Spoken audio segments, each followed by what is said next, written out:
Tun M persoal saham MAHB dijual kepada syarikat Prozionis.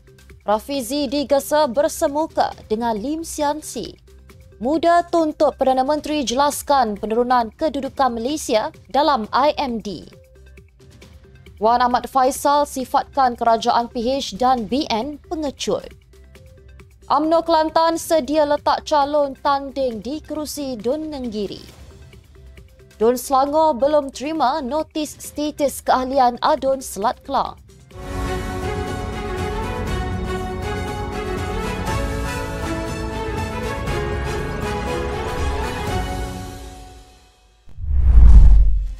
Bismillahirrahmanirrahim. Assalamualaikum dan salam Malaysia Madani. Semua saya Mirakilah dalam Netstep News edisi petang. Jangan lupa ikuti kami di semua platform Netstep Malaysia.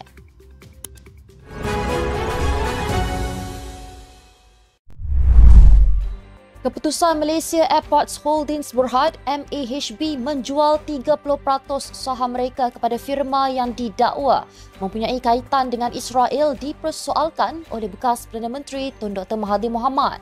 Dia berkata pada tahun 2023, MAHB telah memperoleh keuntungan yang sangat tinggi sehingga mencecah RM543 juta.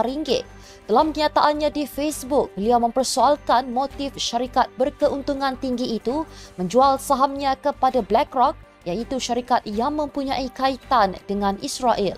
Sebelum ini, Menteri Pelaburan, Perdagangan dan Industri MITI Tengku Datuk Seri Zafrul Tengku Abdul Aziz mempertahankan keputusan kerajaan membenarkan BlackRock, firma yang didakwa pro-Zionis, memiliki pegangan dalam MAHB. Beliau turut menekankan BlackRock adalah syarikat senaraian awam dan tidak dimiliki rakyat Israel. Mengulas lanjut, menurut Dr. Mahathir, keputusan yang dibuat oleh pihak pengurusan MAHB didakwa mempunyai agenda tersendiri. Menteri Ekonomi Rafizi Ramli digesa supaya tidak mengelak untuk bersemuka dengan Ahli Majlis Kerja Tertinggi UMNO, Datuk Dr. Muhammad Fuad Zarkashi, bekas Ketua Penerangan UMNO Isham Jalil dan pempengaruh media sosial Lim Sian Si. Bekas Menteri Datuk Zaid Ibrahim berkata, Rafizi perlu mengatakan cabarannya untuk bersemuka dengan kesemua mereka dalam podcast yang bakar menteri dikendalikan sendiri olehnya. Kata Zaid lagi, sebagai seorang menteri, Rafizi perlu mengatakan janjinya. Beliau menegaskan Rafizi tidak perlu mendapatkan kebenaran daripada Perdana Menteri Datuk Seri Anwar Ibrahim semata-mata untuk bersemuka dengan ketiga-tiga individu berkenaan. Sebelum ini, Sian Si mencabar Rafizi untuk menjemputnya sebagai tetamu podcast selepas ahli Parlimen Pandan itu menyindir pembangkang tidak berani untuk tampil dalam program yang bakar menteri. Pada 19 Februari lalu, Rafizi dalam catatan di media sosial bersetuju untuk menjemput Isham, Fuad dan Sian Si sebagai tetamu. Rafizi berkata beliau telah mendapat maklum balas daripada Perdana Menteri Datuk Seri Anwar Ibrahim dan Timbalan Perdana Menteri Datuk Seri Dr. Ahmad Zahid Hamidi berhubung jemputan tersebut. Pemimpin kerajaan perpaduan didakwa lebih fokus terlibat dalam politik yang tidak matang seperti kempen pilihan raya kecil dan memelihara kepentingan 6 ahli parlimen berstatus kata.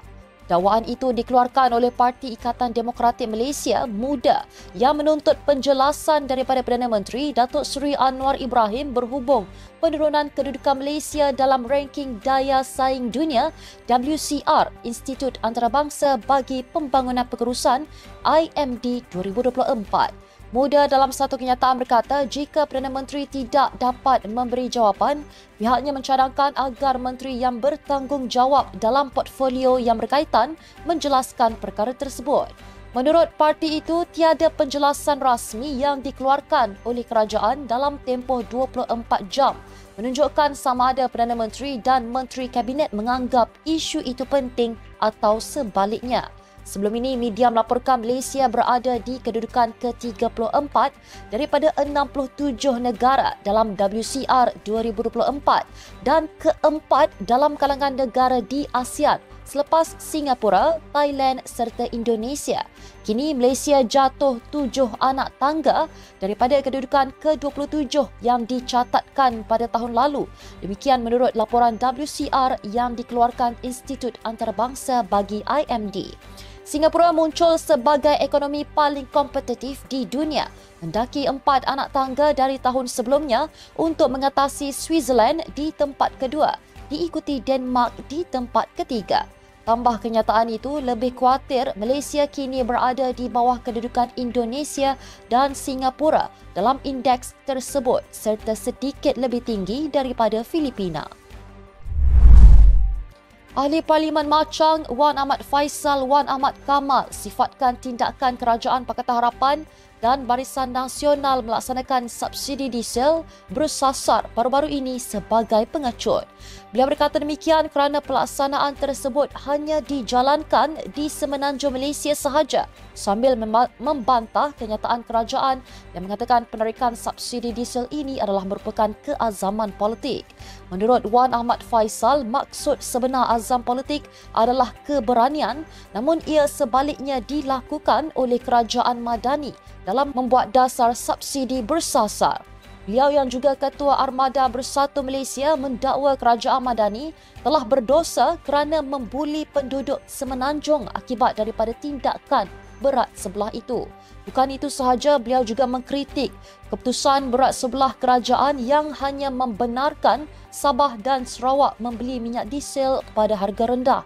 Beliau berkata skim kawalan diesel subsidi SKDS hanya menyasarkan harga rendah kepada kenderaan tertentu sahaja, seolah-olah hanya industri tertentu sahaja yang patut dilindungi dan perlu mendapat RM200 sebulan.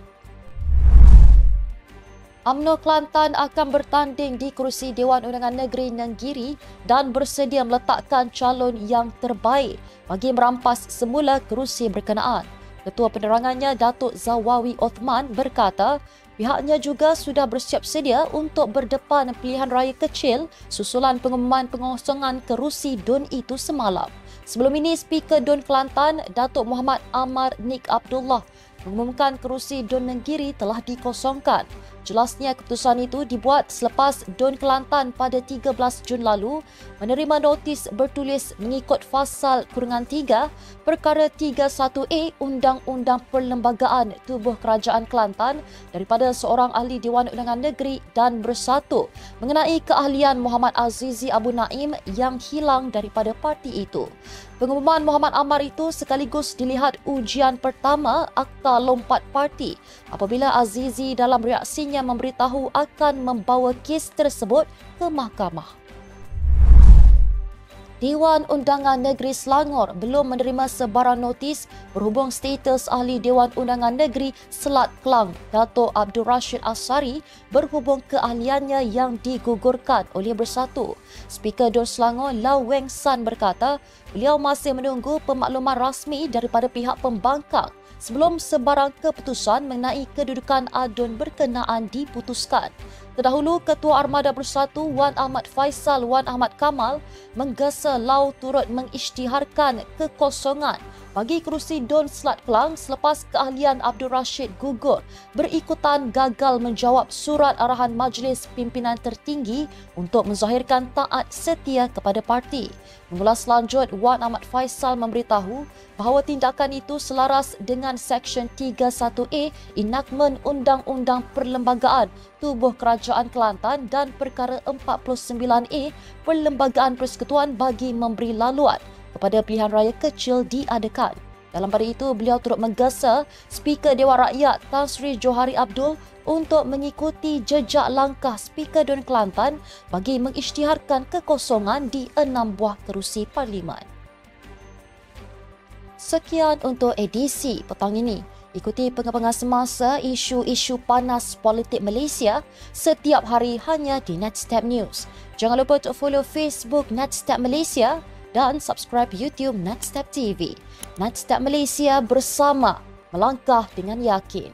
Saya Mirakilah, Assalamualaikum dan salam sejahtera.